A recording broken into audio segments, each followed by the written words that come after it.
Welcome back to the deep dive.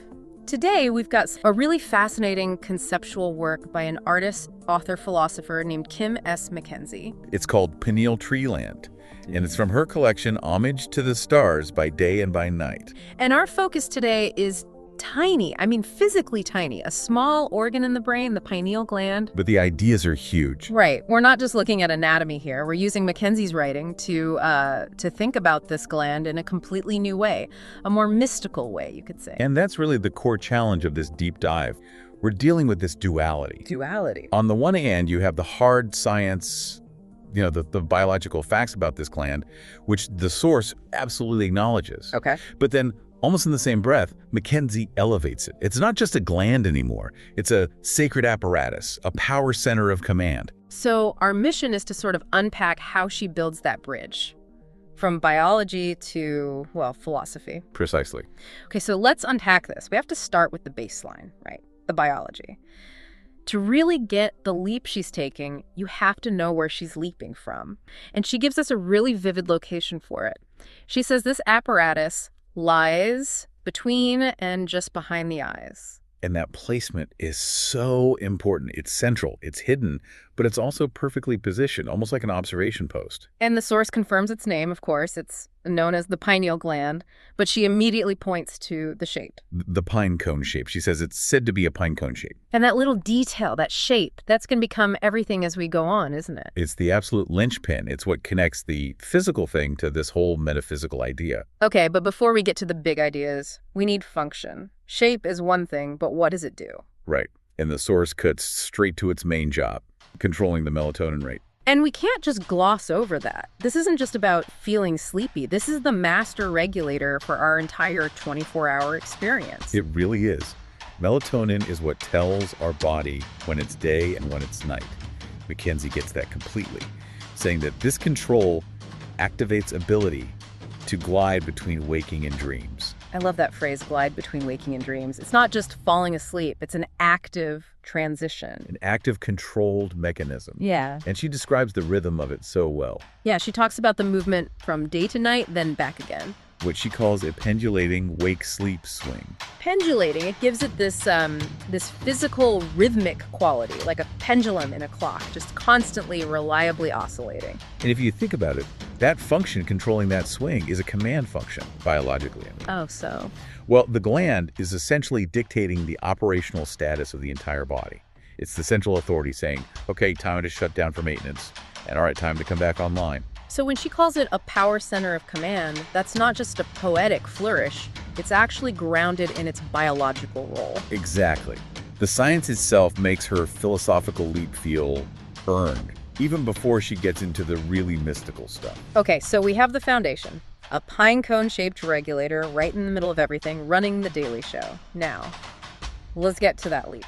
This is where we move from the observable into, well, the potential. The author's notes say this is where the gland's mysterious powers are. And she's drawing on a long history here, right? The whole third eye concept. Absolutely. Across so many traditions, this area has been seen as a center for higher consciousness. So when MacKenzie talks about hidden potential, it fits right into that history. It stops being just an endocrine switch. It becomes a gateway. It becomes a gateway. But isn't there a risk here? When the source calls it a sacred apparatus, does that make it less reliable? Is she just reframing a biological function in fancy terms? I think that's the exact conversation she wants us to have. By calling it sacred, she's intentionally stripping away the purely clinical definition. She's giving it value, existential value. Yes. The function is no longer just about survival. It's about awareness. And that power center of command now sounds like it has influence over your whole self, not just your sleep schedule. And this is where it gets really interesting for me, because her notes explain what that power is for. It's for consciousness expansion and mystical experience. Right. So that routine daily swing isn't just about rest. The transition itself is the opportunity, the moment between waking and dreaming. That's where the breakthrough can happen. Absolutely. The very mechanism that lets our body rest and repair also holds the key to something transcendent. And then she connects it to this huge cosmic image. For me, this is the most powerful line in the whole piece. I know the one you mean. The idea that the gland is allowing our soul light each day to join the starry skies and play. It just completely reframes the purpose of sleep, doesn't it? Totally. It's not downtime. It's not your body just being off. It's a deliberate, active journey. Your soul light, as she puts it, is set free. Liberated to join the cosmos. It implies this continuous connection. So the biological function, the sleep regulator, is actually a tool for maintaining metaphysical contact. But that creates a tension, doesn't it? A huge one. If the gland's job is to manage this temporary, fluctuating cycle of rest, how does she connect it to something as permanent and vast as the stars? And the answer is right there in the title, in the symbolism. Pineal Tree Land. We're back to the pine cone. We're back to the pine cone. She calls that link playful, but it's incredibly profound. That visual similarity lets her tap into centuries of symbolism associated with the pine tree. And the source specifically mentions that the pine tree has been revered by many cultures. It has, from the Mediterranean to Asia. And that reverence isn't random. It's tied to what the tree represents. Which is what? Nobility, strength, and endurance. Let's break those down. How can a tiny gland embody nobility? Well, in this context, nobility suggests a higher purpose. Its command isn't over something basic, like digestion. It's command over consciousness itself, the state through which we experience, well, everything. So the nobility of the tree elevates the function of the gland. Exactly. Okay, but what about strength and endurance? That feels like a contradiction. The gland's job is the pendulating swing, which is all about change and cycles. And that's the genius of it. That's the contrast she's exploring.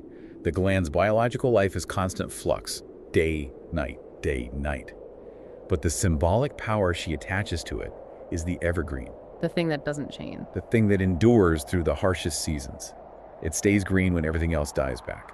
She's asking us to connect the mechanism of continuous change with the spiritual idea of continuous permanence. Ah, okay. So the strength isn't in stopping the swing, but in the resilience of the swing itself. It never fails. It endures. Precisely. The strength is in that relentless, reliable rhythm that delivers the soul to the stars and brings it back every single time. And the ultimate symbol of that is the everlasting evergreen. That's the anchor.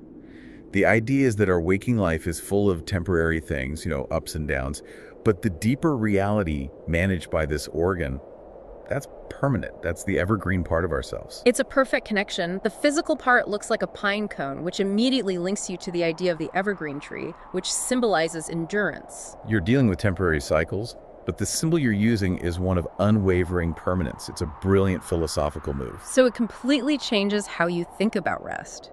If the pineal gland is an evergreen power center, then sleep isn't just stopping. It's a process.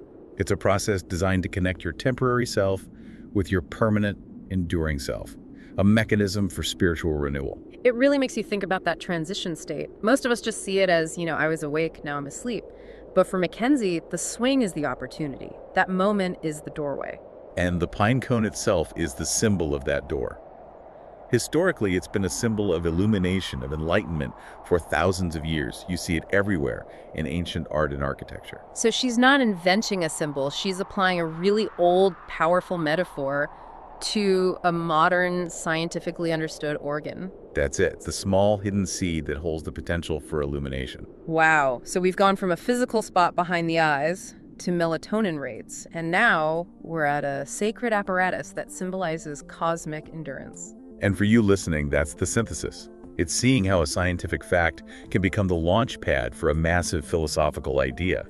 We've seen how the job of managing a sleep cycle becomes a tool for letting the soul play with the stars. But it does leave us with that one big paradox to chew on. Why does an organ that manages temporary rest, our daily downtime, get its symbolic power from the idea of the everlasting evergreen, from permanence and endurance? It suggests that our most temporary state, sleep, might actually be the primary path to our most enduring state of consciousness. That is the perfect thought to leave everyone with.